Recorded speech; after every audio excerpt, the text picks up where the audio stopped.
बड़े सख्त हस्ताक्षर के बाद में किसी का नंबर आए और बचे खुचे श्रोता हमारी झोली में आए तो इस बीच कविता पढ़ना सबसे कठिन काम होता है। भाई आप आदेश दिया है, बहुत कम समय में आपके बीच में पढ़ूंगा। उसके बाद भाई पार्थ नवीन हमारे बीच में है, बहुत बड़े पैरोडीकार हैं, और कोमल नाजुक हमारे बीच बरेली साईं, उनको सुनोगे भी और देखोगे भी आप लोग। मैं शुरुआत करता हूँ कि माँ के भोजन के हाथों की थाली प्यारी लगती है। वाह, माँ के भोजन के हाथों की थाली प्यारी लगती है, और बीबी कितनी भी सुंदर हो साली प्यारी लगती है। वाह वाह वाह, क्या बात है। ताली वही बजा रहा जिनको बीबी से ज्यादा साली प्यारी लग रही है।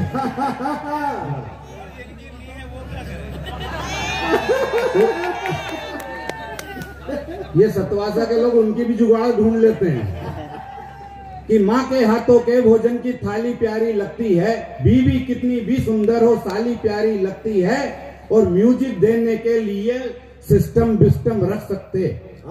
म्यूजिक देने के लिए सिस्टम बिस्टम रख सकते थे, लेकिन सतवासा वालों की ताली प्यारी।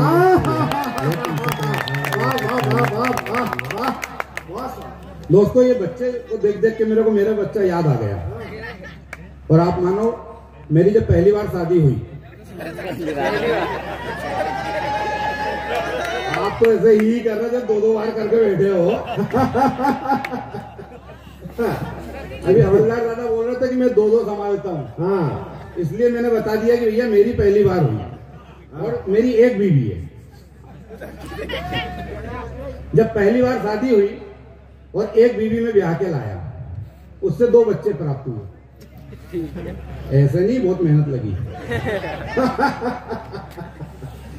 एक बड़ा बच्चा मेरा कॉलेज में गया तो उसको एक कंपटीशन आया कि बेटा एक बात बताओ, एक खालिस्तान भरना है। 900 चूहे खाकर बिल्ली हज को चली। अब उनने इसमें क्या किया, कॉलेज वालों ने बदमाशी करके हज शब्द गायब कर दिया। अब मेरे बेटे को मालूम, उसने लिखा 900 चूहे खाकर बिल्ली चली, इसमें खालिस्तान भरो। अब मेरे बच्चे ने दिमाग लगाया। अब आपको बता दूं मेरा परिचय थोड़ा सा, भाई लोगों ने अभी परिचय अधूरा मेरा हुआ। मैं एक पत्रकार हूं और पिछले 23 साल से देश के बड़े संस्थानों में पत्रकारिता कर रहा हूं। अभी वर्तमान में आज तक टीवी चैनल में पत्रकार हूं। वाह, धन्यवाद। मेरे बेटे ने दिमाग लगाया कि बाप अपना पत्रकार है, इज्जत खराब नहीं होना चाहिए। अब उसने जो दिमाग लगाया उसका जवाब सुनना, और यदि आपको लगे कि जयनारायण भैया ने मेरे को यहाँ आदेश दिया और बुलाया और मैं आपको सही जवाब दे पाया तो आपका आशीर्वाद चाहूंगा। स्वागत। उसने लिखा 900 चूहे खाकर बिल्ली धीरे धीरे चली।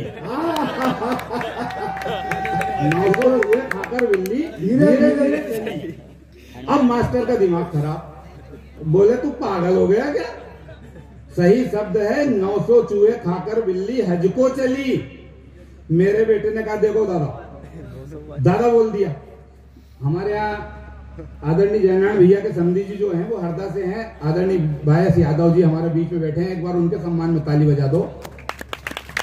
इनको प्यार से लोग हरदा में दादा बोलते हैं। हमारे यहाँ आदमी में भली ताकत नहीं हो पर दादा बोलते हैं। तो उसमें मेरे बच्चे ने बोला कि देखो दादा, पहली बात तो ये कि हम हिंदू आदमी, हमारी बिल्ली हज को क्यों जाए,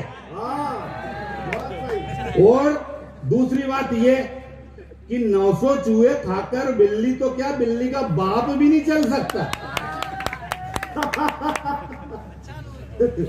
अब आदरणीय जयनारायण भैया एक दिन हरदा गए, मेरे से बोले कि यार तुम्हारी मोटरसाइकिल दो, मेरे को जरा बाजार काम है। मैंने इनको मोटरसाइकिल दी।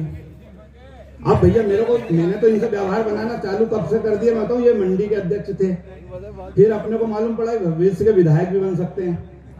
और अभी आपको एक घोषणा करके जाऊं कि ये अभी फिलहाल तो नगर पालिका के अध्यक्ष बनने वाले हैं।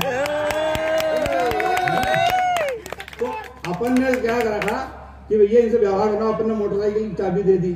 अब दादा इनको मोटरसाइकिल चलाते चलाते कोमल नाजुक जैसी लड़की दिख गई। अब इनने उसको देखने के चक्कर में क्या हुआ कि मोटरसाइकिल का एक वो जो था साइड स्टैंड लगाना भूल गए। एक दादा पैदल धोती वाले जा रहे थे हमारे यहाँ, अब वो धोती में वो मोटरसाइकिल का स्टैंड फंस गया, दादा की धोती फट गई। अब धोती थी 50 रुपए की, दादा गर्म हो गए। अब भैया ये तो भाजपा के नेता, इज्जत बचाने के चक्कर में दादा चुप रहे, बात धीरे कर, मामला निपटा लेंगे अपन। दादा से बोले प्रॉब्लम क्या है तेरी? बोले मेरी धोती फट गई, 150 दे।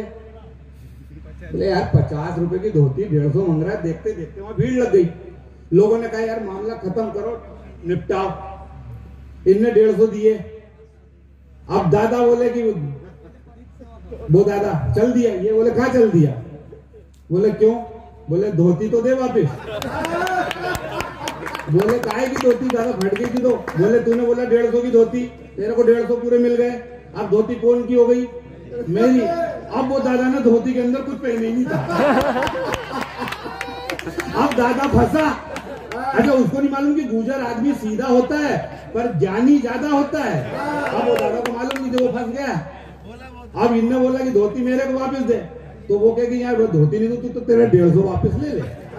ये बोले अब 150 नहीं, अब तो धोती मेरी, अब तो 500 लूंगा पूरे, जब धोती दूंगा। तो गुजर आदमी सीधा होता है और बहुत ज्ञानी होता है। जयनारायण दादा ने उदाहरण देके बता दिया। अब मैं अपनी बात शुरू करता हूँ, कविता करता हूँ। जोक का मौका नहीं है, भैया ने माहौल इतना ऊंचाई पर ले गए थे कि मेरे को, मैं जोक कभी कहता नहीं हूँ लेकिन आपको हंसने के लिए बात कही।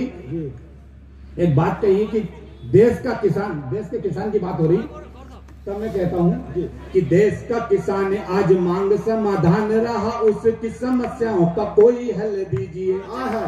कि देश का किसान आज मांग समाधान रहा, उसकी समस्याओं का कोई हल दीजिए। महंगाई से लड़ सके और आगे बढ़ सके, अन्नदाता प्रभु जी को इतना बल दीजिए। कि महंगाई से लड़ सके और आगे बढ़ सके, अन्नदाता को प्रभु जी इतना बल दीजिए। कि उपज की न हो कमी रहे, उपजाऊ जमीन समय पर खाद बीज और जल दीजिए। कि उपज की न हो कमी रहे, उपजाऊ जमीन समय पर खाद बीज और जल दीजिए। कि कर्ज जब बढ़ता है फांसी पर चढ़ता है, मेहनत करने वालों को तो मीठे फल दीजिए। मेहनत करने वालों को तो मीठे फल दीजिए। तो जयनारायण दादा आपकी पार्टी में बहुत सारे विधायक आए, कांग्रेस से आयातित किए गए। कैसे आए क्या नहीं आए आपको मालूम, मेरे को मालूम, बताओ मैं कोई को। तब मैं कहता हूँ कि उन्होंने कहा कि हमने समाज के हित में त्याग किया। मैं किसी पार्टी से मेरा कोई वास्ता नहीं है, न मैं कांग्रेस का आदमी हूँ न भाजपा का आदमी हूँ, आदमी तो मैं मायावती का भी नहीं हूँ। तो मैंने जब ये कहा तब मैंने कहा कि जिंदा है जमीर जो भी ऐसा कहते हैं, उन सभी जमींदारों में भी दाग देख लीजिए।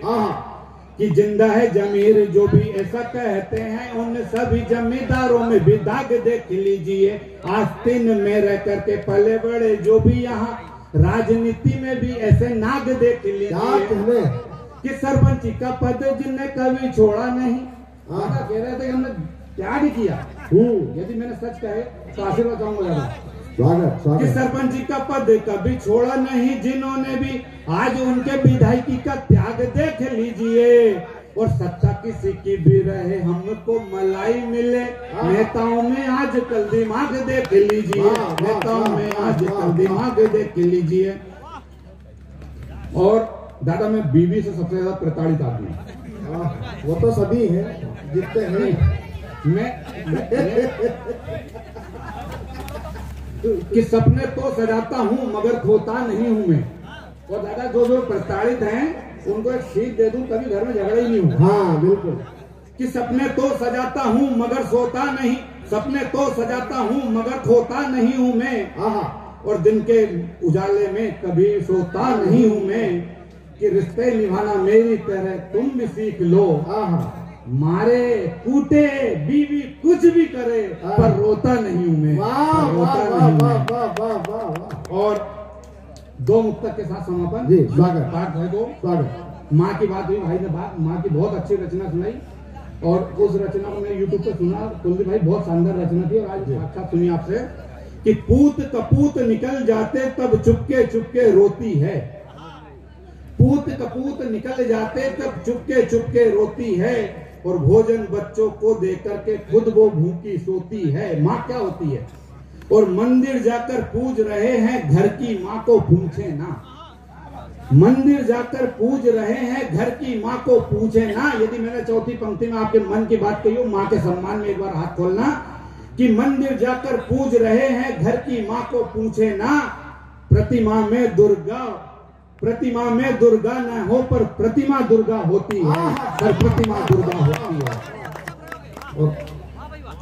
और दादा जो विभीषण अभी जब एक राजनीतिक व्यंग है, मैं राजनीति का चूंकि आज अवसर समय कम है इस हिसाब से मैं बहुत कम शब्दों में